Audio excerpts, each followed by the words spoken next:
सभी को वहां से सुरक्षित अपने अपने घर पहुंचा दिया। भगवान विष्णु चले, देवताओं को संजीवन विद्या दी और सब स्वस्थ हो गए। मंदराचल पर्वत को गरुड़ जी पर रख लिया और गरुड़ जी पे रख करके ले आए, लाकर के सागर में छोड़ दिया। उसके उपरांत देवता और असुर मिलकर नाग देवताओं के राजा वासुकी के पास पहुंचे हैं। वासुकी से जाके प्रार्थना की। वासुकी के मृत के लोग में आकर के देवता असुरों के साथ आ जाते हैं और 3 लपेटे ले लेता है। अब समुद्र की मंथन की तैयारी है, पर कहते मेरे भाई बहनों, देवता बड़े चतुर हैं। देवता जब तैयार हुए मंथन करने के लिए तो सब दौड़ करके वासुकी नाग की मुंह की तरफ जाकर खड़े हो गए, क्योंकि जहां पर शेष का मुख होता है वहां पर विनाश निश्चित होता है, जहां पर शेष की पूंछ होती है वहां पर कल्याण होता है।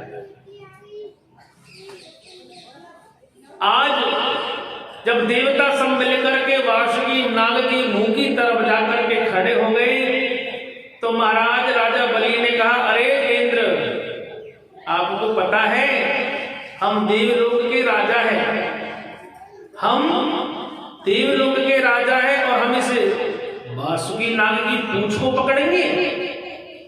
हम नहीं पकड़ते पूंछ को। इंद्र ने कहा, भैया पहले मुंह आप पकड़ लो। अब राक्षस मुंह की तरफ है, देवता पूंछ की तरफ है, समुद्र का मंथन करने लगे। पर विधि का विधान देखो, मंदराचल समुद्र में डूबने लगा। फिर देवता चिंता में पड़ गए, भगवान से प्रार्थना की, मेरे जगदीश उसी समय कछुए का रूप धारण बना कर लेते हैं, जिसको कहते हैं कच्छप अवतार। कछुए का रूप बना करके भगवान प्रकट भये, मंदराचल को अपनी पीठ पर धारण कर लिया।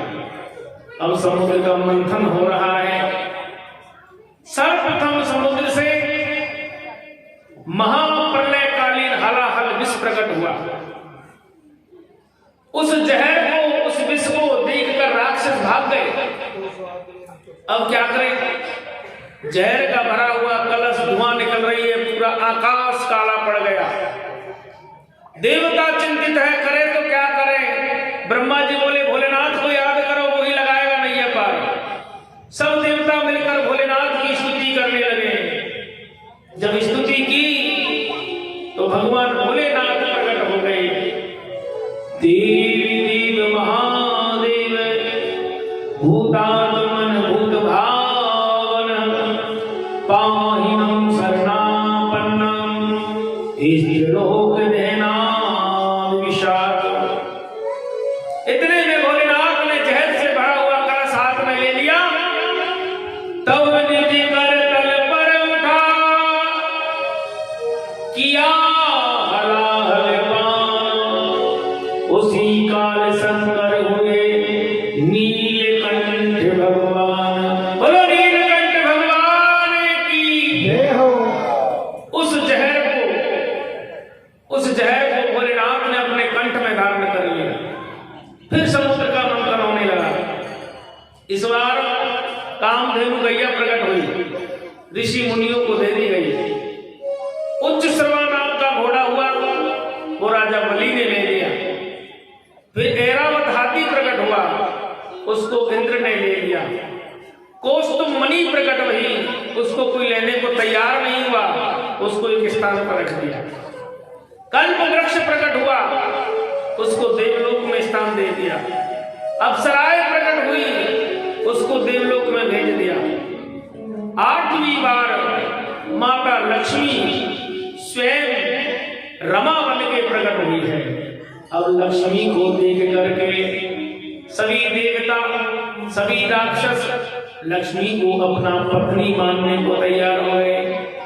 राजा बलि कहता है कि मैं इसके साथ शादी करूं, इंद्र कहता है कि मैं इसको अपने साथ रखूं। सबके मन में भांति भांति के विचार प्रकट होने लगे।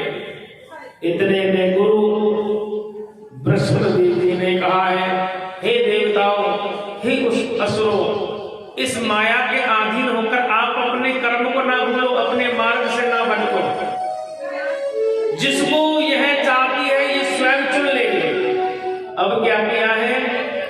कौस्तुभ मणि को एक हार में लगा दिया। अब लक्ष्मी जी उस हार को हाथ में लेकर कभी तो राक्षसों की ओर जावे, कभी देवताओं की ओर जावे।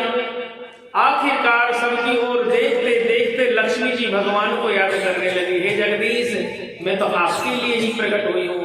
भगवान विष्णु प्रकट हो गए और माता लक्ष्मी ने जैसे ही वरमाला डाली है उसी समय कहने लगे, बोलो लक्ष्मी नारायण भगवान की जय हो।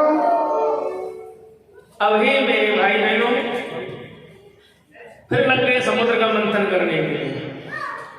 अब की बार वारुणी कन्या प्रकट हुई, फिर चंद्रमा प्रकट हुआ, पंचजन नाम का शंख प्रकट हुआ, विजंती माला प्रकट हुई, मणि के पर्वत प्रकट हुए, सुरा प्रकट हुई, फिर धन्वंतरी भगवान प्रकट हो जाते हैं। एक हाथ में सोने का कलश है और एक हाथ में समस्त प्रकार की औषधि लिए प्रकट हुई। बोलो धन्वंतरी भगवान की जय हो। स्वर्ण कलश को देखकर राजा बलि चौंक गए और दौड़कर कलश को छीन लिया। वो कलश अमृत से भरा हुआ था और लेकर के भाग जाते हैं। जब महाराज दैत्यराज बलि अमृत के कलश को लेकर के भाग गए, देवता खड़े खड़े तमाशा देखते रहे और आपस में चर्चा करने लगे, ऐसा हो गया, वैसा हो गया, ऐसा हो गया, वैसा हो गया। गुरु बृहस्पति देव जी कहने लगे, हे राजन, अब सोचने से कुछ नहीं होगा भैया, अब तो उस त्रिलोकी के नाथ से ही प्रार्थना करो, वही रास्ता निकालेगा, वही रास्ता निकालेगा। सब देवताओं ने मिलकर भगवान श्री हरि का ध्यान किया। जैसे हरि को याद किया, भगवान उसी समय मोहिनी रूप धारण कर लेते हैं। बोलो मोहिनी भगवान की जय हो। मोहिनी बनकर के भगवान हाथ में गेंद लेके हुए, श्वेत वस्त्र धारण किए हुए हैं, भांति भांति के आभूषणों से भगवान शोभायमान है। अब पहुंच जाते हैं देवलोक, जहां पर राजा बलि बैठा हुआ है।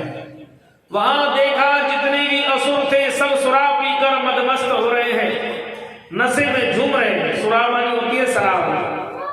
सभी असुर जो है शराब पी करके पागल हो रहे हैं। अचानक मोहिनी भगवान को देखा।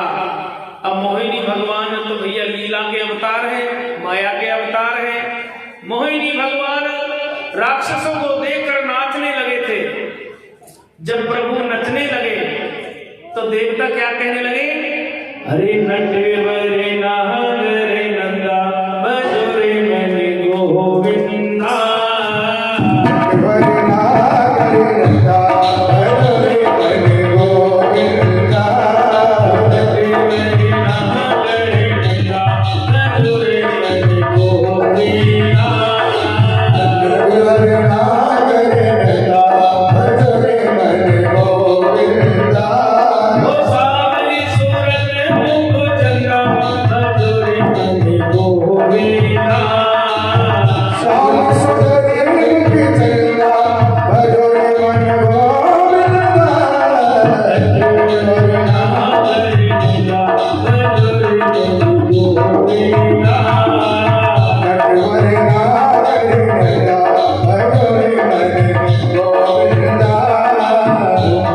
He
already